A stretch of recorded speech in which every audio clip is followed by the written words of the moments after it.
Welcome to the Big Bets on Campus podcast. This is the Group of Five Deep Dive. You made it to bowl season with us, the regular season and championship weekend in the books. Not such a memorable championship weekend out of the G5. Blowouts across the board in those championship bouts. The average margin in those games, 25.6 points per game. So it was a snooze fest there with the G5 teams. I was on the money in the Sun Belt handicap. I had, Marshall plus the points in a lower scoring game.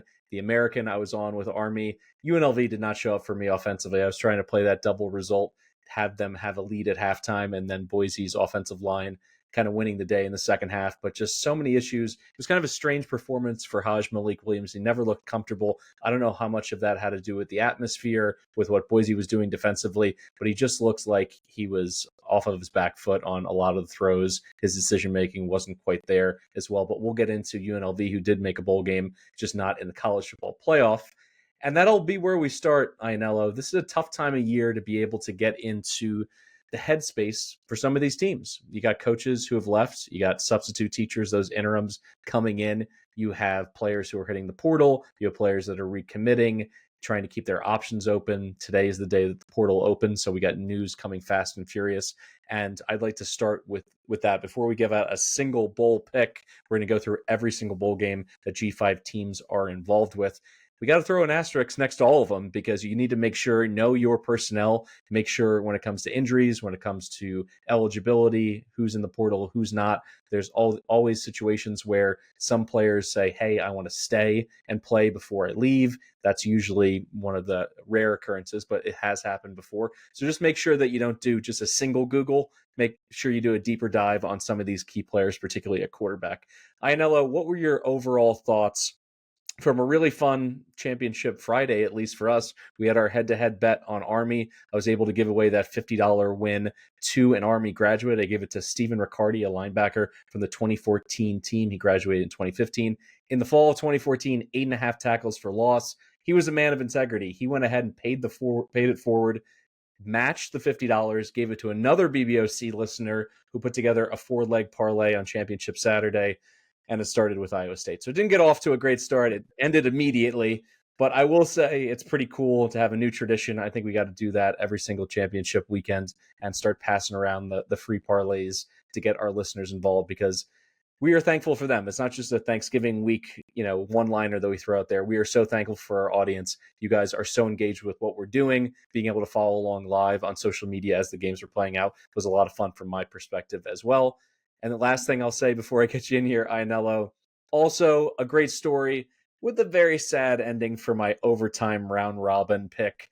Getting OT in Georgia, Texas, and then a tie game with, I think, 14 seconds left.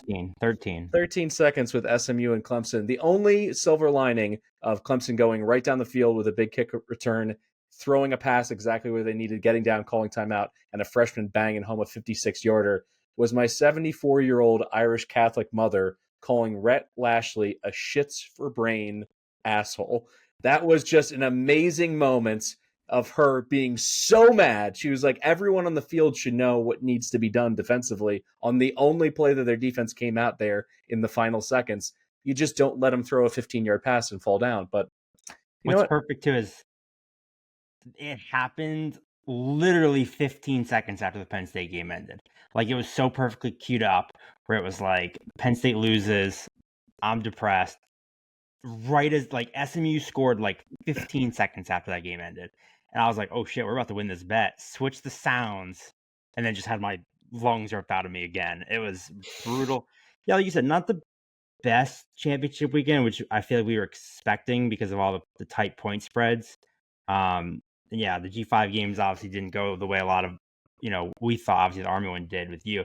But what sucked about those was it was like, you knew, especially the 3 Friday games, you knew from the first drive who was winning those games. Like, Jacksonville State just shoved it down their throat. I did at least cash the over in that game. Thank God to that. Going for on fourth and 10, instead of kicking the field goal that would have hit the over, they go for it. I'm screaming at the TV, and then Smothers runs it in for a 10-yard touchdown on 4th and 10. So thank God for that. But yeah, I mean, Tulane goes down the field, and then that God knows what happened on that field goal attempt, and then Army goes right down and scores. And it's like, all right, that's cooked. And then same thing with UNLV. I mean, I think Boise got a big sack early, and you're like, all right, they're cooked. And yeah, it was tough, but it was a good weekend. I think the playoffs. I think they got it right. We're not going to sit here and call the Alabama fans crybabies who want participation trophies, but for my opinion, they got it right. They valued conference championship appearances, games that you didn't get hurt from that. Boise getting the 3 seed. I have absolutely zero qualms or complaints about the playoff. It's exactly how I would have made it, so I'm very happy and I'm very looking forward to it.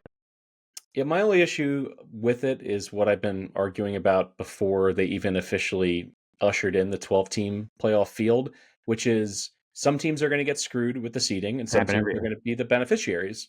Like Oregon being number 1, having the path that they have is unfair to Oregon. Yeah, I think just everybody on Earth. I agree with you, but it's not the committee's fault.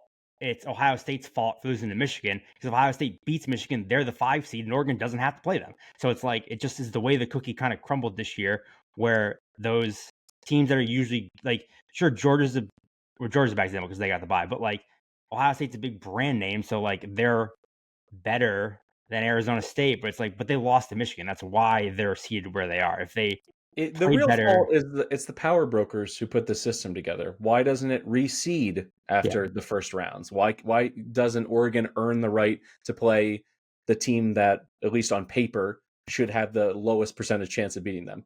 Hopefully we get really good games. At the end of the day, Oregon was going to have to beat Ohio State again eventually if they want to win the national title. So I get it. You may have a harder path to the conference, the semifinals or whatever, and obviously Penn State has like the easiest draw on the planet, but we're still gonna have to beat 2 elite teams to win a natty. So at the end of the day, whoever wins the national championship will have earned it, regardless of the path. Like, sure, we have Arizona or SMU and Boise, but then we're gonna have to play Georgia and Oregon. So it's like you're gonna have to earn your path regardless. So, and I think it'll be fine in the end. I'm not worried about it. Says the Penn State fan, but we'll see. We will see. Listen, everybody is a beneficiary or at least slated a little bit in these situations. But as you said, you got to go and play the games. If Penn State doesn't play their best football, they're going to lose to SMU. They can lose to Boise. These teams. I texted you as the G5. We're the G5 guys. I texted you like 2 weeks ago. I said Penn State's going to play Boise, and it's going to be a nightmare because I obviously want to root for Boise. I want Boise to win. I love Boise. We're the Boise guys, the G5 guys. Like, that was worst case scenario for me. It's like, now I have to root against Boise, and that breaks my heart. So I'm not happy. I would rather play a different team so I didn't have to root against Boise. Now, for our listeners, throughout the entire year, we've been giving out our G5 Heroes of the Week. It's all been culminating to this. This is the Zappe Award given to a G5 gambling legend every fall. Before I get into the 3 finalists, what does Bailey Zappe mean to you, Iannello? He's everything. Bailey Zappe, I mean, because he, to me, is what this podcast was built on, is we got that. He's what started our fan base, our loyalty, our almost cult following of every time. Like, if I don't even know what team he's on this year because he's jumped around, but like, if Bailey Zappe enters an NFL game, we'll know it immediately because I will get 25 lightning bolt emojis tweeted at me in seconds. And that is like, we got so hot. We were calling it. You were hyping him up preseason. We bet on him week 1. We were hyping them all year. We drove the bandwagon. We jumped on the train, and he had a record-breaking year. And I think that kind of put our show on the map, got our fan base behind us, and then of course we just rode that right into Diego last year. So yeah, it's worked out well. And I think Zappe's kind of basically what we built this podcast on, was riding Zappe and getting our fans behind him, and that kind of cult following loyalty that we've built up with our fan base has been awesome. And it really all started with Zappe. So he will forever be in our hearts and our sweet baby boy forever. Now, you are going to hear these 3 finalists here in real time. The actual student athletes, they've been contacted. We reached out to sports information directors. We want to make sure that they understand how big of an honor it is just to be nominated.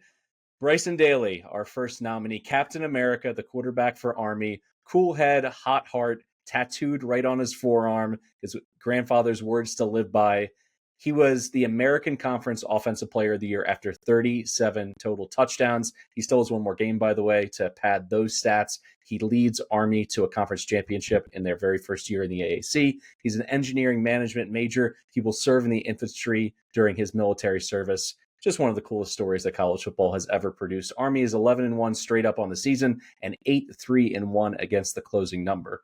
Braylon Braxton, quarterback. Marshall, talk about someone coming from way off the map. He takes over the starting job early in the season from Stone Earl, and in his starts, Marshall was 8-0 straight up and 7-1 against the spread. Those numbers were just too hard to ignore. He finished with a 19-2 touchdown to interception ratio. And just to add a little intrigue to the Zappe Award, he faces Bryson Daly in the Independence Bowl. So whoever takes this home, there could be some ill will there as well. And we're going to close it out. This wouldn't be our podcast if we didn't give some love to a defender as well. Sean Dolak, linebacker for the Buffalo Bulls. He led the nation with tackles with 159 over 13 per game. He also finished top 10 in tackles for loss with 16.5 on the season. But wait, there's more. He also threw in 5 interceptions. One he took to the house. He ran away with MAC Defensive Player of the Year honors. He's the second Bull to win Defensive Player of the Year in the MAC, joining Khalil Mack. He's likely to win the Bullsworth Trophy, which is given to the top player in the country who began as a walk-on. Just one of the best stories out there in college football, particularly in the group of 5. With his help, they cruise past their win total of 5.5, winning 8 games, 3 of which as an outright underdog. All right, Ianello, you can crack open the envelope. Who did we go with for the Zappe Award 2024? And the 2024 Bailey Zappe Award winner is Army quarterback Bryson Daly. No surprises here. Just an unbelievable season. What he led the Black Knights to on the field, off the field, serving our country. Just an unbelievable story. I mean, Army was the whole talk of the season, I feel like, in the G5. So it was just really cool to see what he did. It put the team on his back. I'm not going to lie. I thought there was a chance he was a Heisman finalist. I would have loved to see him get an invite there. I don't know if he finishes 5th, but if he does finish 5th, I feel like you should have thrown him an invite. But at least we are recognizing him for the hero that he is, both to our nation and to our wallets. All right, it's time to run down the board, top to bottom, every single bowl game involving G5 teams. And I'm going to start it by sharing my 4 bowl tenets to live by. This is from the Gospel of Calabrese when it comes to betting those postseason matchups. Number 1, do not overact to teams with interim head coaches, those substitute teachers coming in, either filling in for a coach who just got fired, or perhaps a coach is using his former program as a stepping stone. It's human nature to overreact in that situation. North Carolina, Sam Houston, West Virginia, the list goes on during bowl season of teams that are impacted by the coaching carousel. I'm not saying that you automatically have to tail those teams, but just don't make it an auto fade. I think we've learned the hard way over time that sometimes it can be a rallying moment for a team to say, no one believes in us, the coach is gone, we're going to play for each other, and you get an inspired effort. Number 2, beware of teams that almost had big seasons. The emotional letdown. I'm looking at UNLV. They could have played their way into the college football playoff in the Mountain West Championship game. That's a far distance to fall emotionally from going to the 12-team playoff to then be playing in a minor bowl game. Tulane also in a similar situation, a late season loss to Memphis, and then they get smacked around by Army in the AAC title game. They don't even have a conference title to hang their hat on, let alone a berth in the college football playoff. Louisiana, also another team that could be considered in that mix as well. In November, it seemed like they had a small chance to make some noise if everything fell properly for them. So just keep that in mind when you're handicapping these teams. Number 3, back teams that are building in year 1. James Madison, Buffalo, those are 2 teams I have circled. In the transfer portal era, when you go to minor bowl games, even out of the G5, sometimes the kids just don't take it as seriously as they should. But in year 1, that messaging, the mantra that we're building things brick by brick, I feel, at least in my expertise, that these teams tend to do a little bit better when it's year 1 of a voice as opposed to year 6 or 7 for a coach. And finally, back to service academies blindly. Since 2003, Army 4-2 against the spread, Navy 11-4 against the spread, Air Force not going bowling this year, but 9-4 against the spread in the last 21 seasons. That's 24-10 against the closing number, cashing at over 70% of the time. Ianello, any big picture thoughts before we get into our picks? Well, first, I just want to say I know for a fact I'm following at least 2 of those right off the bat. So I was thinking all day today. I have a new theory that I'm going to test out. I have no numbers or evidence to back this up. It's just something I've been thinking about. I'm just going to let you and our listeners in on my theory in my head if anyone wants to kind of follow it. I think I'm going to try this year to bet on teams that have a lot of opt-outs, because I think you see wild line movement in these bowl seasons. Most of the time, probably not worth it for the type of player who's opting out. I mean, who's the best quarterback in the country? Cam Ward. What is Cam Ward worth to the spread? 7, maybe. Like, if Cam Ward opts out, that spread's moving like 10 points. So, but here's my theory behind it. I think when the guys opt out, it leaves all the players who want to be there, who are going to give 100%, who have something to play for, who are going to be competing for jobs next year. And I'm thinking about last year. I had crazy closing line value in like every bowl game I bet, because I was right on every single opt out before it happened. Like, I'm thinking of, like, I hammered Old Dominion. Then Austin Reed, Malachi Corley opted out for Western Kentucky. And then Caden Veltkamp comes in, who had been told to transfer. We don't want you here. Throws for 5 touchdowns, and now wins the start, and was the starting quarterback for most of the year. So he had a baller performance because he had to prove something. We saw Ohio; their entire team hits the portal, opts out, line moves like crazy, and Parker Navarro and Ricky Hunt smoked Georgia Southern, and then Navarro leading to a MAC title. South Alabama puts up 59 points in the debut of the Gio Lopez show, who nobody knew who he was. Even, think Power 5. Think about USC. Caleb Williams opts out of that game. The number swings a ton. Louisville closed 7.5-point favorites in that one. And Miller Moss throws for 6 touchdowns and wins the starting job in one game. Caleb Williams, had he played, had nothing to prove. He was a Heisman winner. He was going number 1 regardless. He was just going to be dinking and dunking, throwing checkdowns, trying not to get hurt. Miller Moss comes in and has everything to prove and slings it around. Colorado already came out and said Travis Hunter and Shedeur are playing, right? What the hell do they care about that game for? They're playing because because Deion's making them. You think Shedeur is going to lower his shoulder on 3rd and 2 to try to get a first down? Hell no. But guess who would? The backup, who wants to be the Colorado starter next year if he plays. If Shedeur opts out, whoever's playing that game has something to prove. Shedeur does not. Travis Hunter does not. So I think I'm going to try to wait for guys to opt out and then back to those teams, because the guys left want to play and are going 100%. So that's just a theory I have, because people overreact so much to the opt outs, and you're going to get crazy value the other way. So that's kind of my theory I'm going to test this year. You had me 88% of that. I'm not stepping in front of the Colorado train in terms of how hard those two kids play for Deion. But in general, your point is well taken. I agree with you on that one, because I also just don't want to back BYU. But they were one I was planning. I was thinking about it. I'm like, what? Shedeur's not lowering his shoulder to pick up a key first down. But I don't really want to back BYU. So I'm not saying I'll specifically do Colorado.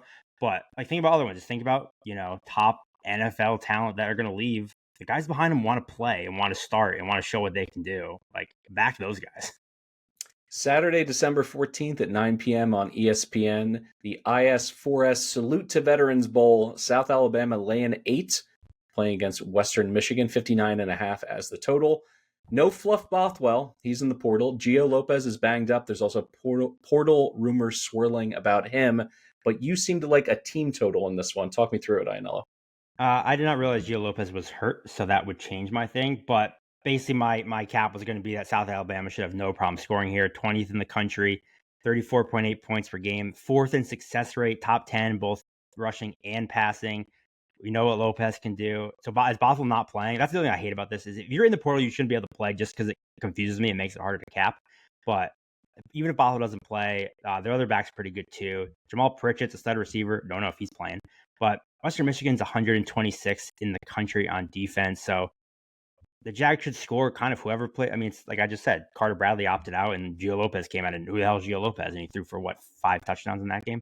So, I'm not sure I want to lay the 8 or 10 or what. It's kind of been jumping around, but the Western Michigan offense has slowed down. But I mean, they lost 3 of their last 4 games. And so I would have South Alabama probably pretty decently high in confidence pools, especially if Lopez plays. But it's also the first game of the bowl season, so I don't know how I'm going to bet it, but if you have the itch to bet the first game, probably just take the Jags team total if Gio Lopez is playing, because they should score on Western Michigan. And honestly, if Lopez doesn't play, it comes down, you take it with the backup. Win-win. It's absurd to me that they're letting a college football game at the FBS level be played on Army-Navy Saturday. I don't understand it. Move it to Monday. Yeah, Yeah, they should have just moved it. But hey, about also the irony of calling it salute to veterans. It's like a slap in the face to the veterans. all right, on to the next one. You have a take on this one as well. Tuesday, December 17th at 9 p.m., also on ESPN. Memphis, a short favorite, laying 2.5 against West Virginia. Total sitting at 56.5 in the Scooters Coffee Frisco Bowl. Before you get in here, I'm just going to say we're going to get Garrett Green in a farewell game. At least that's what it appears to be at this point. The Nears won 3 of their last 5. They did get blown out by Texas Tech in the regular season finale. This Memphis team, as I mentioned at the top, they had college football playoff aspirations. They certainly had aspirations to win the American. Neither of those materialized, but they still ran through the finish line tape. They beat Tulane late in the season. They certainly have the running game to victimize this West Virginia defense. What are your thoughts on this one? Yeah, so I actually really like Memphis in this spot. I know it goes against your don't fade interim coaches. This line actually has moved a lot. I got it at open at like Memphis plus 3.5. I think Memphis is -2 now. But West Virginia fired Neil Brown. Rumors have been circulating. They're looking at Andy Kotelnicki from Penn State. I believe Kotelnicki came out earlier today and said he's not interested. I think they should go back to Rich Rod, by the way. Bring him home. But we've seen this with Memphis. Ryan Silverfield is 3-1 in bowl games, and his only loss was the Cotton Bowl against Penn State when he was the interim coach after Mike Norvell left. That was the game Journey Brown had like 280 yards. I think Micah Parsons had like 14 tackles. I understand the disappointment in Memphis, but I also think they've kind of just been undervalued all year because I don't know. I feel like no one talked about Memphis after. I mean, they're expected to be one of the top 2 teams. They had that weird shootout loss to Navy, and then they kind of just like fell off the map. But they lost another shootout to UTSA, but they're 10-2. They're ranked in the top 25 again to end the year. And I mean, you mentioned the Garrett Green farewell. It's also probably Seth Hennigan's farewell. This guy is one of the best quarterbacks they've ever had. 35.2 points per game this year. You got Mario Anderson is a monster running back, 1,200 yards, 17 touchdowns. The Tigers are super deep at wide receivers, so they can even afford an opt-out in the receiver room.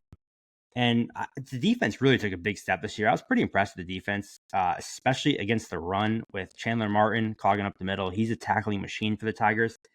And that's kind of the only thing Memphis or West Virginia does decently well is run the ball. And that's kind of the strength of the Memphis defense. And I mean, Garrett Green, he got benched at times this year. He had an up and down season. The running game just wasn't as good as it was last year. CJ Donaldson was not as efficient as we saw him be last year. Jaheim White did not have that same explosiveness as he showed as a freshman. He was averaging like 10 yards a carry as a freshman, and that dropped down this year. So the Mountaineers are 129th in the country at defending the pass on defense. So Memphis should be able to throw on them. I think Hennigan goes out in style. I think Memphis is a little undervalued. So I don't love that they've swung to the favorite now, but I would still take Memphis up to -3 in this one. Wednesday, December 18th at 5:30 p.m. on ESPN, the Boca Raton Bowl between Western Kentucky and James Madison. The Dukes laying 53.5 as the total. Year 1 of Bob Chesney, up and down. They crushed North Carolina. They were 8-2 at one point with a path to the Sun Belt title game, but they lost convincingly to App State on the road and then dropped a double overtime heartbreaker at home to Marshall. Western is also limping in after getting pistol whipped by Jacksonville State. I love fading teams off of a conference title game loss. More fatigue, more wear and tear with that extra game, more of an emotional letdown, as I mentioned at the top. The Western offense, by the way, is also kind of low-key broken. Final 4 games of the season, they average 15 points per game. They can't stop the run either. Success rate, stuff rate, line yards, all bottom 15 in the FBS. And I think that's where the Dukes get it done in this game. James Madison, 31st in rushing success. They have lots of capable options at running back, including Joby Mallory, who basically came in off the streets, out of the cold, came in, goes for 100 yards and a score against Marshall. Had no idea who he was, but I think it just goes to show what they've done in terms of their running back room, their overall depth. I'm trying to put my money where my mouth is. I'm looking for year 1 coaches who are trying to build something. Chesney's a motivator kind of type. I think bowl games were made for him. So I'm going to go ahead and lay the points here for a team that, you just mentioned Memphis, kind of everything went quiet, national attention dried up. Once they were out of the Sun Belt race, I think JMU, after the heights of earlier in the season, beating North Carolina, they fell off the national radar. I still think this is a very well-coached team. I think they have plenty to play for. I think they're going to lay the wood against the Western Kentucky team that, as I mentioned, leaking oil offensively. Yeah, I had no real fear here. Tyson Helton's gone 4-1 in bowl games, so he has had good success in that spot. But I agree with you. JMU's a better team. The one thing I wrote down is, you mentioned it too, is JMU has been up and down all year, where when they look good, they look great. And then when they kind of play bad, they lay eggs. And you mentioned the Western Kentucky offense being broken, but we've seen what they are when they're at their best. So I actually had written down that I don't hate this as in conference pools taking the Hilltoppers, just because when people take underdogs, they usually pick like a minus plus 2.5, plus 3.5. This is a nice plus 7.5 dog to throw in a confidence pool, as a money line pick. So I don't hate that angle of it, because I think if Western Kentucky clicks and JMU lays an egg, so maybe take Western Kentucky in your pool, but then just bet the Duke 7.5, because I feel like this is one where, like, if Western Kentucky's offense clicks, they win, and if it doesn't, they get smoked. So bowl season, by the way, bowl season is historically very good for, if you like the dog, just take the money line. And I know this is the Calabrese special. I'm surprised you haven't thrown them out already. Don't be afraid to do the Calabrese alt lines, because quit factors, teams trying. When the lines are wrong here, they're very wrong. I mean, the USC minus 7.5, they or plus 7.5, they won the game by like 30. So don't be afraid to take a JMU minus 19.5, like kind of alt line type thing, or take Western Kentucky money line. I kind of don't hate either angle. All right, on to the Art of Sport LA Bowl. It's at 9 p.m. on ESPN. Cal laying 3 against UNLV, 51.5. Another conference title game letdown, but it's even bigger in this case because they go from the college football playoff win and you're in for the Runnin' Rebs to the LA Bowl against a mediocre California team. Emotionally, where are they at? I would say the line is telling you everything you need to know about this one. And when you start to look into some of the portal opt-outs and the coaching turnover, Tony Grimes has opted out. He was a key defender in that secondary that at times was special for UNLV. Brennan Marion is getting a ton of noise around him. Does he finally get a head coaching job offer? Does he move to be an offensive coordinator for a major program? Barry Odom has not only taken the job at Purdue, but there's some assistants, in the mix as well. Del Alexander in as the interim. He's never been a coordinator before. Not to say that this is an auto fade just because of the interim tag, but he's someone who's never really had to lead a unit, let alone an entire team. And then let's look at Cal Berkeley just for a second, the last couple months. Near upset of Miami, a 39-38 loss where the Canes stormed back late in that game. They nearly upset Pitt. They lose by 2 on the road. Another close loss by 1 point against NC State. And then they win 3 of 4 before getting housed by SMU. So with very little variance and just a couple plays going in their direction, instead of 6-6, are they 8-4? What's their real quality? I would kind of pose that to the audience. If you watch Cal football this year and you thought there was a chance that they were a little bit better than the record indicated, I think we're on the same page here. No major opt-outs yet for the Golden Bears. As always, make sure to update your feeds, type it into Google, see if you can get as much information as possible before kick. But this is a tough defense. They're 30th in tackling, they're 34th in havoc, they're top 50 against the run, which is critical against the go-go offense. For a 6-6 team, at least I got a competent side of the ball with this defense. I'm going to go ahead and take Cal here and lay the points. I'm going to receive the message from Vegas and go ahead and fade the team from Vegas in this spot. Yep, I like Cal too. Why haven't they just named Marion the head coach here? Like, I don't understand why they wouldn't do that before this game. I feel like that if he's getting interviews at other jobs, why wouldn't UNLV be like, hey, we already have him. Let's just make him our head coach? I think it would be crazy if they don't give Brennan Marion this job, or at least offer it to him. Yeah, I like Cal here too. Cal's top 30 in sacks. We saw what Boise State defensive line did to this UNLV front last week. So should be able to stop the run. Should be able to make things difficult for UNLV. So yeah, I'm going with you. Also, the only real opt-out threat that I'd be concerned about for Cal is Jaden Knott, and he already missed half the season anyway. They've been playing without him for 2 months. So I feel like that doesn't even matter. There's not really anyone else in Cal's team that I'm like, oh, that's a huge loss if he opts out. So yep, I like the Bears. Thursday, December 19th, 7 p.m. on ESPN2, the RNL Carrier New Orleans Bowl. One of my favorite minor bowl games. We got Georgia Southern laying 5.5 against Sam Houston, the total sitting at 46.5. This one, you have to pay attention to the opt-outs. Top rusher for the Bearcats, Jay Ducker, out. A ton of meaningful defenders at the second and third levels of their defense have also opted out, including Caleb Weaver and Trey Fields, 2 of their top 3 tacklers. Brad Cornelson is stepping in as the interim for Casey Keeler. And I don't know. I feel as though when you look at what Sam Houston did offensively from the midseason onward, it's real difficult to even take the 5.5 and feel any level of confidence. From the midseason on, they averaged 13.5 points per game in regulation. Woof. And now the coordinator who is calling those plays is the head coach with less weapons than he had in the past 6 weeks. I don't see how they get everybody rowing in the right direction in this game against a Georgia Southern team that I think basically exceeded expectations. They have a very conservative coach in terms of, being able to have a core message that his players buy into. What he's done in Statesboro, I think, has been one of the cooler stories we saw. We thought that leaving USC, Heldon would just kind of be lost in the wilderness. Takes this job. Is it going to be the right culture fit? It's absolutely been the right culture fit. And JC French has been super efficient for him at quarterback down the stretch. He carved up South Alabama. He had a steady hand against Coastal. He was 16 for 19 and a 9-point win over App State. And when you look at what that has meant for them at the window, 9-3 against the spread, they continually get overlooked. Not this time for me. I'm on the Eagles. Gata laying the 5.5 here against the Bearcats. Yeah, nothing for me. Clay Helton has lost 4 straight bowl games, 0-2 at Georgia Southern, so that's not great. You mentioned Georgia Southern stinks on defense, but Sam Houston stinks on offense. So I think as almost a rule of principle, I would just bet against every Conference USA team across the board because I think that conference is significantly worse than every other conference. So I think it's kind of just going to be a good principle to, when in doubt, fade the CUSA. So nothing for me, but I'd take Georgia Southern in pools. This is one of the bar trivia questions. Name all the bowl games where conference champions are going head to head.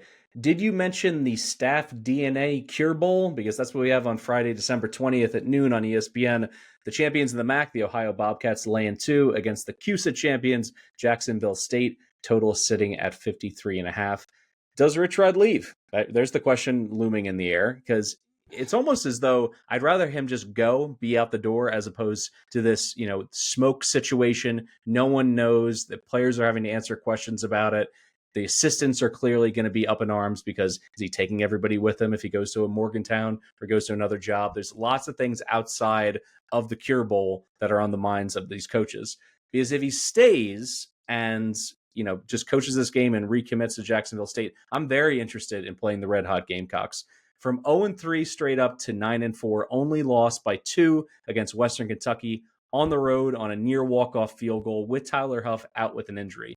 Other than that, they've been one of the hottest teams in college football for 2+ months. The interesting thing here, though, the game within the game. Can Ohio stop the running game?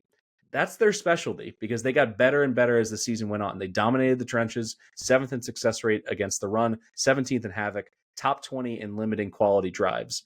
But you just brought this up with CUSA. I'll throw this right back to you. Is it possible that all the offenses stunk in the MAC, and that was the reason why these numbers are so good? This is a pass for me, but from just a game perspective, as long as there's not total turmoil with the Jacksonville State coaching staff, I really want to watch this game because I think this will tell us a lot in terms of who's actually at the bottom of the pile in the G5 pecking order for conferences. Yeah, this is a pass for me, although it makes me sad because the Cure Bowl will forever be my favorite bowl because this was the bowl game that was on in the delivery room literally while my son was being born. I was watching the end of the Miami, Ohio App State Cure Bowl in a monsoon.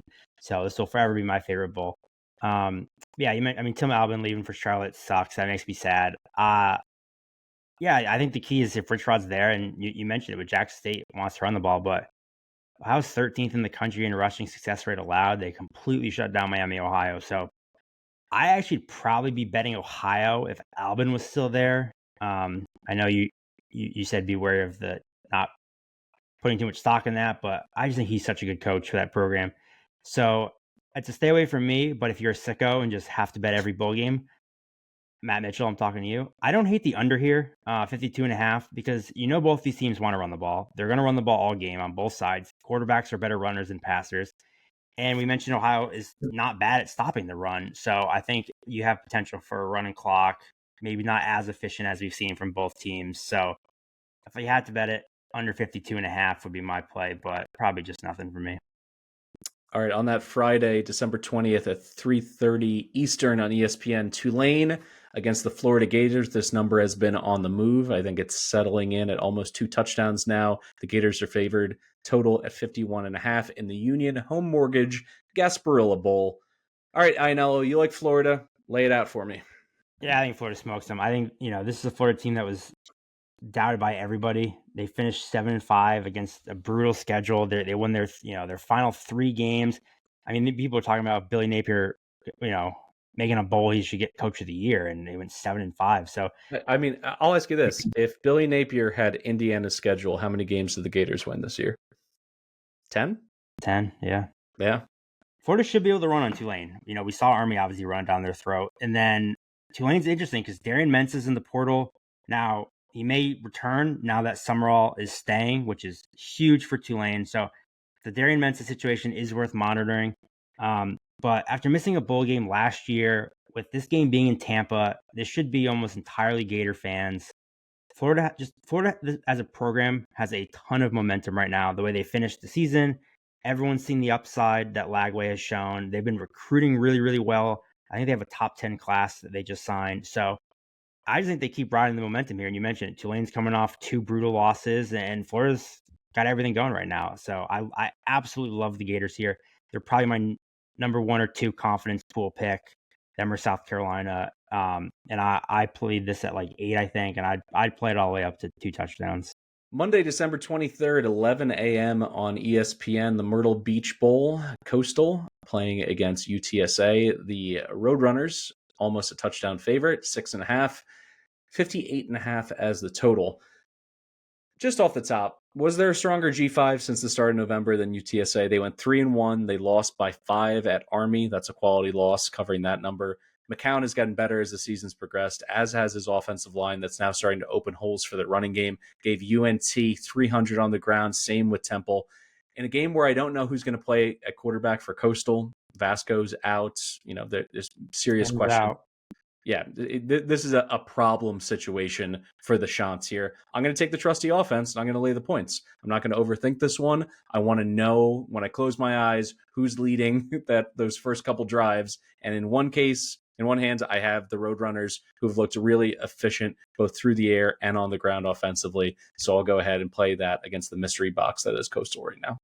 Yeah, I actually had a lean UTSA, so if you like it, I'll take it with you. I will say, for all the success Trailers had at UTSA, he's just 1-3 in bowl games.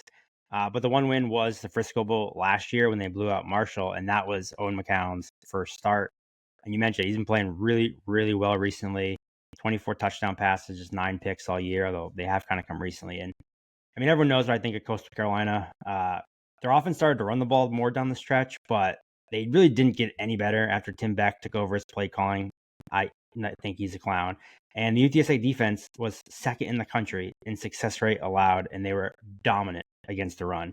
The Roadrunners have allowed just 3.2 yards per carry all season. That is 13th in the country, right above Penn State and just behind Texas and Michigan. So Coastal's not going to be able to run on this defense. And the other thing I think is always interesting to go into like handicapping these bowl games is this game's a home game for Coastal. So they'll obviously have the crowd advantage, but also like, do they care about this game? Like, it's not going to feel special. I heard Shane Beamer did an interview today where he was talking about, he kind of sold it weird about like, we're almost lucky not going to the playoffs because it's not like a vacation, which I don't agree with that, obviously. He was like taking shots of like going to Hershey and Chocolate World, which is like, okay, that's awesome.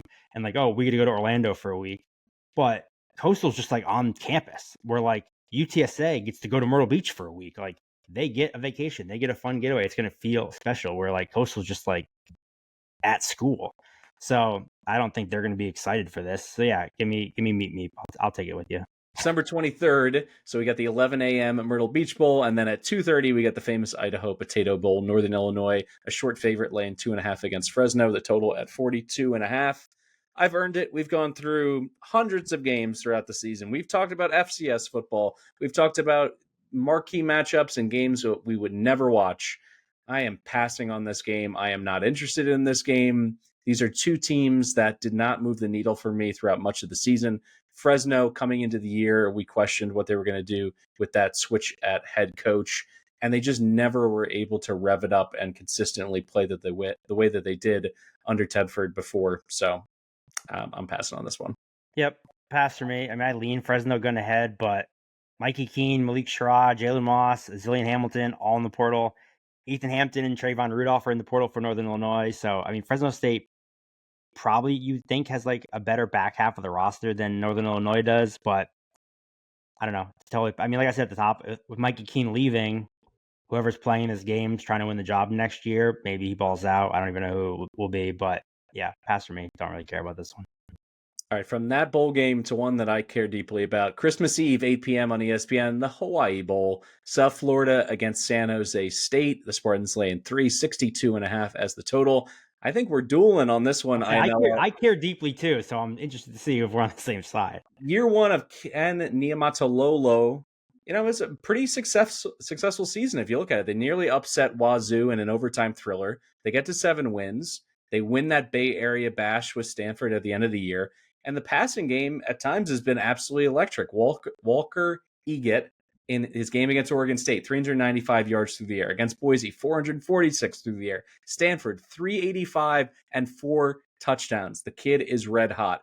The question for this is very simple in terms of this handicap.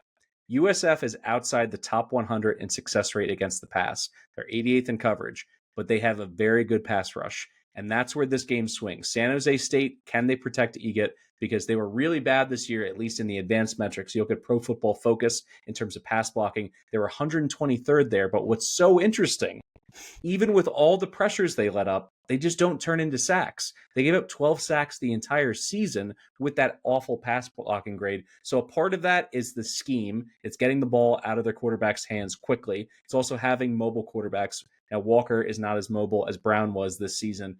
But all that being said, I think if South Florida can't get 4 or 5 sacks and create major negative plays, they're going to lose this game in a shootout. And if it becomes a shootout, yes, the potential's there for this offense, for the Bulls, the veer and shoot, everything that Golish has built. But for so much of this year, it was stops and starts and stuck in the mud. And when are they going to turn the corner offensively? Doing it in Hawaii, there's been amazing shootouts in the Hawaii Bowls of years past. I absolutely could see them putting it together for the single time this year and playing some gorgeous G5 football, and we get a game that's played in the 80s. I just am not putting my money behind it for the Bulls. So I'll go ahead with San Jose State, Niumatalolo, a native of Hawaii, returning home and getting the dub. Yeah, I like South Florida money line in this one. I actually completely disagree with you. I think ever since the San Jose State started playing with the weird quarterback situation, that the offense has struggled.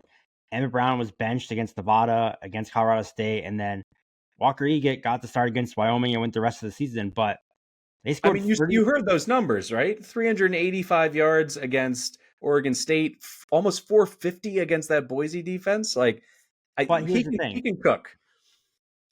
But the winner of the game isn't whoever has the most passing yards. And they scored 33.5 points per game with Emmett Brown under center and just 21.5 with Eget under center. So I personally don't really know why they made the switch. I think they need to go back to the future and go back to Doc Brown over there. Nick Nash is the entire offense. He is a star. He's NFL bound. Could Nick Nash opt out? If Nick Nash opts out, you are cooked. Because the Spartans can't run the ball at all. And like I said, I don't trust the QB situation with them. South Florida had a disappointing year for sure, but I thought Bryce Archie started to play better towards the end of the year. He kind of struggled when he first took over. They won 4 of their final 6 games. They were starting to put it together. South Florida has a ton of talent on the skill positions. They have 3 really good running backs, so they are much more portal proof than San Jose State is with Nash. And the kicker, this is not what I'm basing my handicap on, but I certainly like having this little in the back of my head is, does Byron Brown return? Because he's been practicing, and he could show up like John Cena at entrant number 30 in the Royal Rumble, and then you're really cooked if Brown comes out and plays in this game. So also, going back to my Coastal point, like, San Jose State goes to Hawaii like every other year. Like, is this really that special for them? Where I think for kids from South Florida, like, going to Hawaii is an awesome trip that they're probably super excited to go on. Great. Have a lot of fun. Spend time at the beach. Spend time at the beach bar. Live it up. They're going to go see business trip for San Jose State. They're going to go see Moana 2 as a team. It's going to be a great time. I just think South Florida is better. Like, to me, they had a weird year, but because of the injuries. But I just think they're deeper. I think their skill positions are just, other than Nash, like, they're way better. They have 3 good receivers, 3 good backs, and to me, I think Archie's been playing better down the stretch than I thought Egit did. So give me the Bulls. We'll go head to head in this one in the Hawaii Bowl. A little Christmas Eve head to head. Oh, Christmas Eve head to head. I like that a lot. I also like that they finished, what'd you say, 4-2 down the stretch. Let's see who South Florida beat. UAB, FAU, Charlotte, and Tulsa. Dude, UAB's building. Did you not read the press release their AD put out? Their coach has great work ethic. That's a good win. December 26th, 2 p.m. on ESPN, Game Above Sports Bowl. Pitt laying 9 against Toledo, 51.5. I am passing on this game. There's no other way to put it. This Toledo team, they didn't crater out. We had lowered expectations for them. They took a back seat. They weren't really in the race down the stretch to win the MAC. They still have a decent amount of talent, as Stuck likes to say. On a yearly basis, they probably have the most talent top to bottom, as Candle's able to recruit and to convince some of those guys who would be backups at Power 4 programs to go and be starters for him. But I can't talk myself into Gleason, because you get bad Gleason and he can turn it over 3 or 4 times and lose to anybody and not cover this number. Whereas Pitt, they've had their moments this year. They have injury problems, potentially opt-out problems. We'll see what happens in the coming weeks. This far out, this is 17 days away. Zero interest in tying my money up. Maybe if we get some clarity on who's available and this line moves a little bit, I could be interested closer to kick. But as it stands right now, pass. Real quick, since you have to be a good guy and give your T-shirt away to charity for a bet, should we T-shirt bet a Christmas Eve Hawaii Bowl as a Christmas gift to Yeah, I mean, we absolutely should. Let me put on the thinking cap here. We got to have something Hawaii Bowl themed for this. Does the winner get a shirt like the Hawaii Bowl champ? We'll get like a Hawaii Bowl champ shirt. Yes. All right. I am in for that one. So we'll just do straight up money line Hawaii Bowl winner. Yep, that sounds good to me. You can keep the points. Yeah, could not care less. Pat Narduzzi's 2-4 in bowl games at Pitt. Jason Candle's 2-5. So take your pick between these two clowns. I don't really care. 68 Ventures Bowl, 9 p.m. on ESPN on the 26th. Arkansas State against Bowling Green. The Falcons laying 6.5, total sitting at 50.5. I like over here. Arkansas State's defense, 113th in quality drives surrendered, 116th in big plays. They get gouged consistently. They're 117th in coverage. They can't stop the run to save their life. And we still, on the other side, it's 2 to tango with an over. We still get Rayner, Cross, and Rucker. Last game, we got good Rayner, 3 touchdowns. Rucker went 8 for 115 and a touchdown. If these kids play, that's always the caveat. Like, make sure that these 3 are playing. These are some of the best, big 3 in G5 offensive football if they put it all together.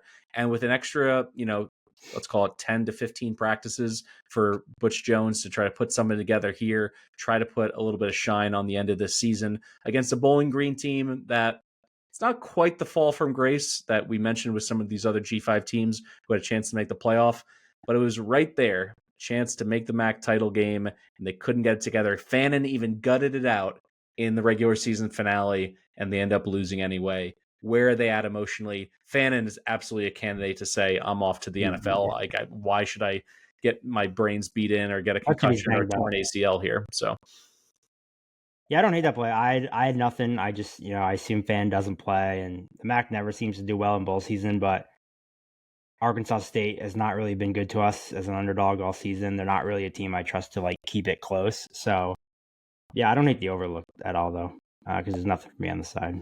Friday, December 27th at noon on ESPN, Oklahoma taking on Navy. Oklahoma an 8.5-point favorite, total sitting at 44.5 in the Lockheed Martin Armed Forces Bowl.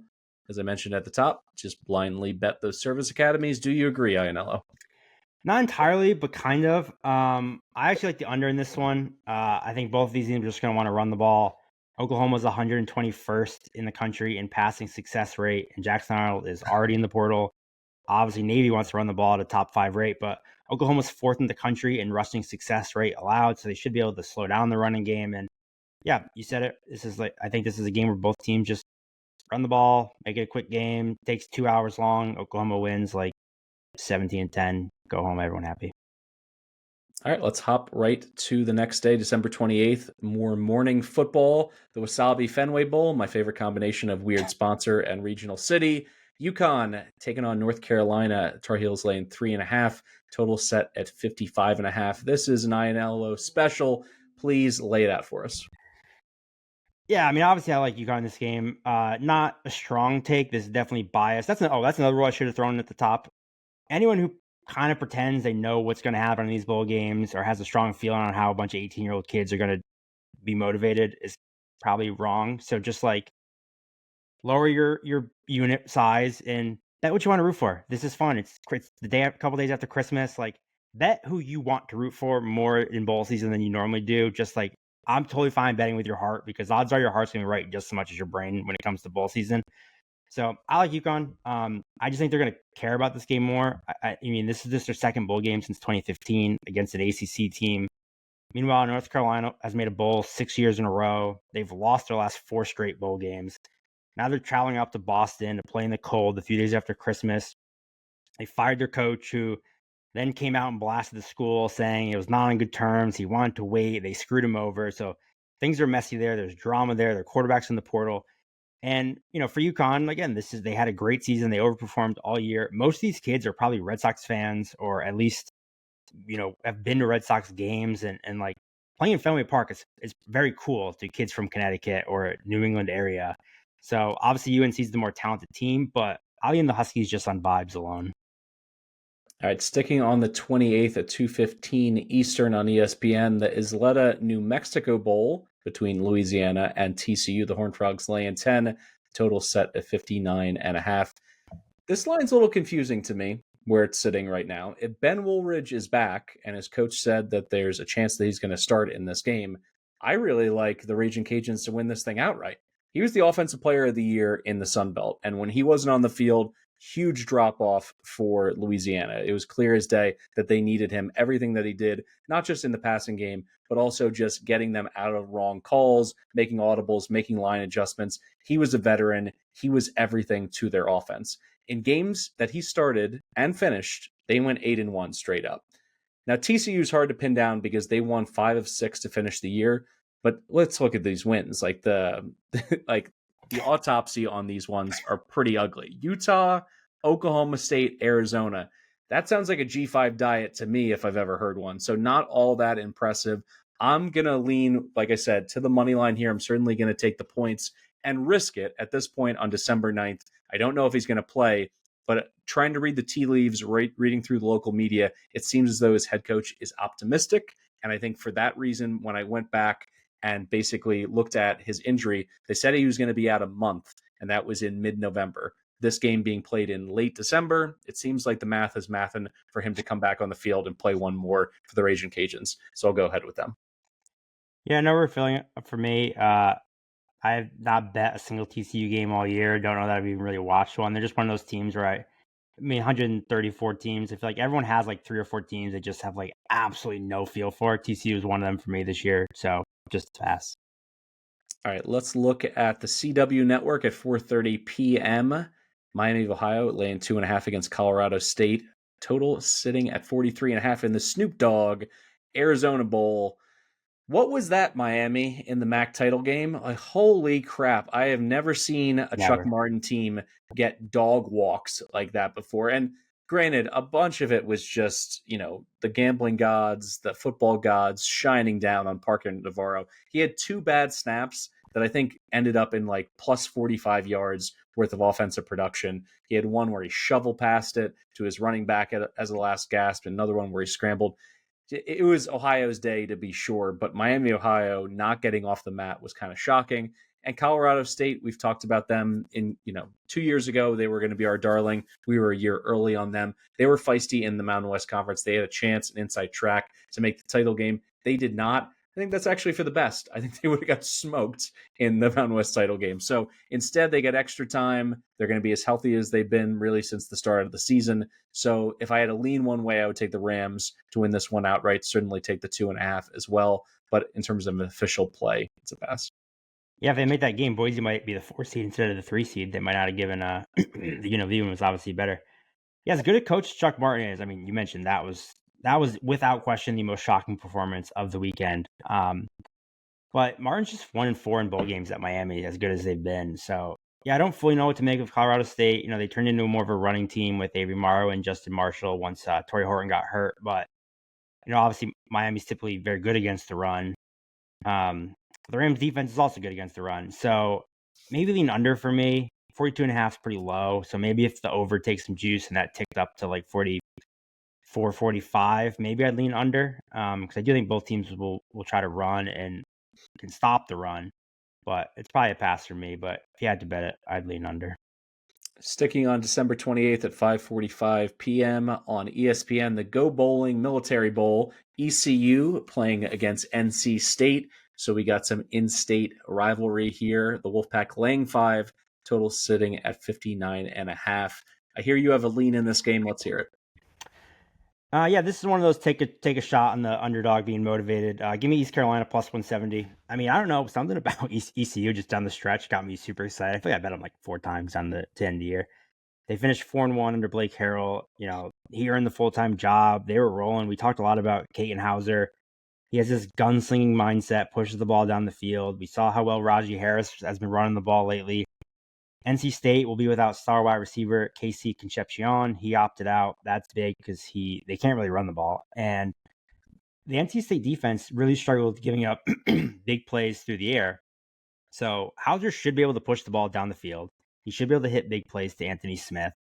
And I just think this game will mean a lot more to ECU. They're going up against their in-state rival, kind of, you know, the big brother school, whereas NC State cares about North Carolina and you know, Duke, whereas ECU, like, they want to beat NC State. They were the kids overlooked at NC State.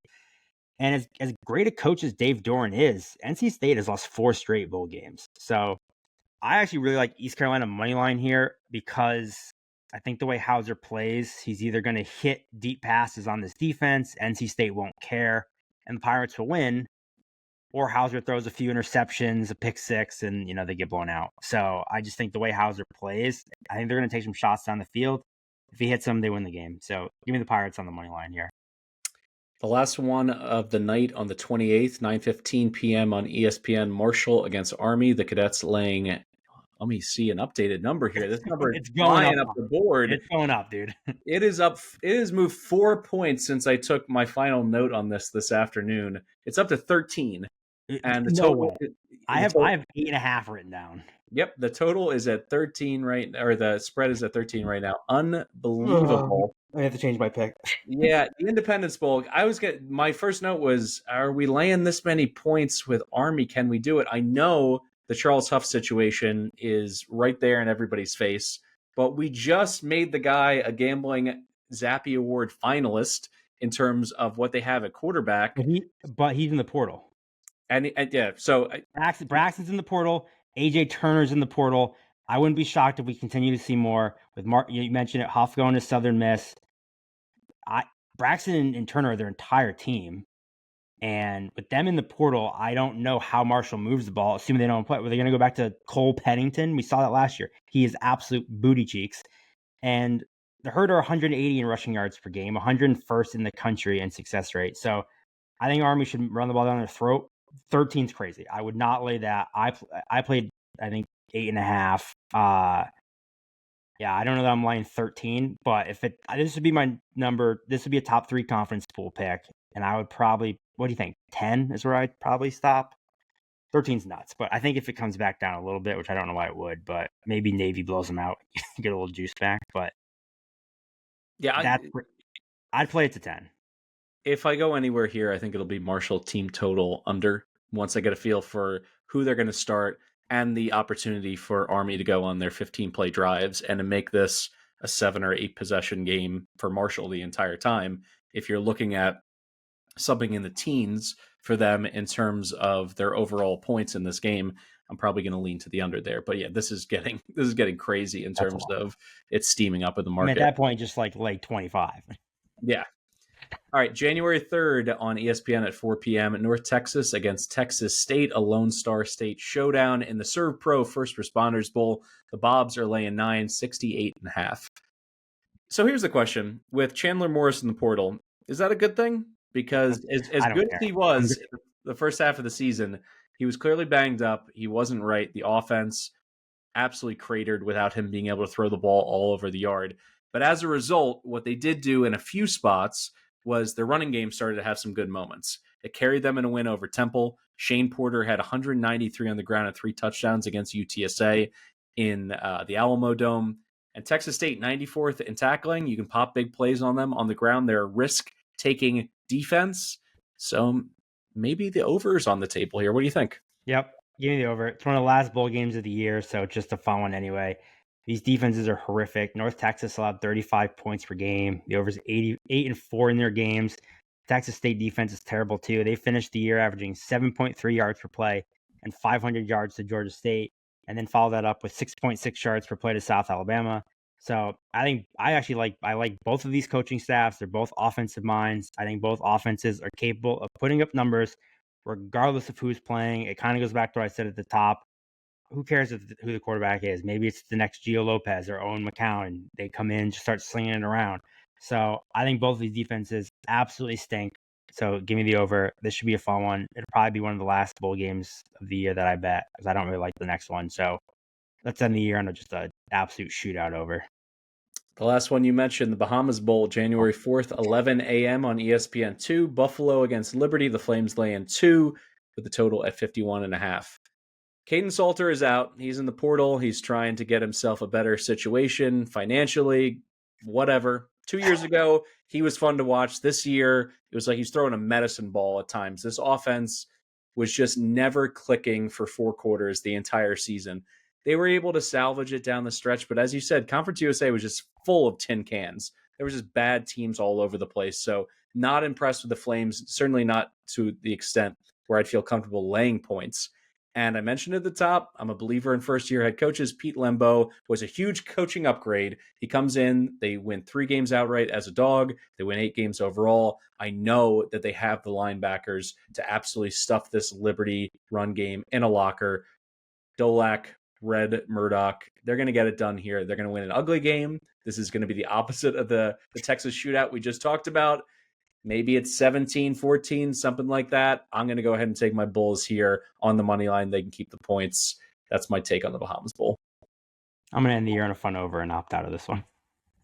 All right, final question here for you, because there's another G5 team with a bowl game. They just don't have their opponent yet. If it's SMU, let's talk about Boise for a second. If SMU somehow sparks an upset in Happy Valley, they're +3 in the turnover margin, something like that. They squeak out a win. They go and they play the Boise Broncos. Do you think that Boise has the run game with Genty to just impose their will and to create enough negative plays and get in Kevin Jennings' face and create some chaos? I do. I think Boise, I tweeted it during the game, and then of course it lined up where it's going to be me. But I think someone's going to say we have a cakewalk path because we face Boise, and they're going to be in for a rude awakening.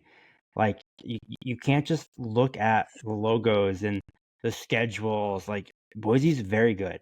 Ashton Genty is the best player in the playoffs. So whoever's facing him, you're facing a player that can single-handedly win the game. We saw Scattaboo literally just did it, and Genty's a better back than him. So their defense does all the right, like, they do enough right to, like, offset what they do bad. Is they're not great in coverage, but they give you zero time where they have to cover it. And somehow Maddox Madsen just continues to, like, get away with not being very good, I think, because he makes all the right plays when he has to. He'll make a bad throw on first down, but then 3rd and 5, he's going to get the first down every time. I don't know how he does it, but when they need him to make a throw, he makes it every single time.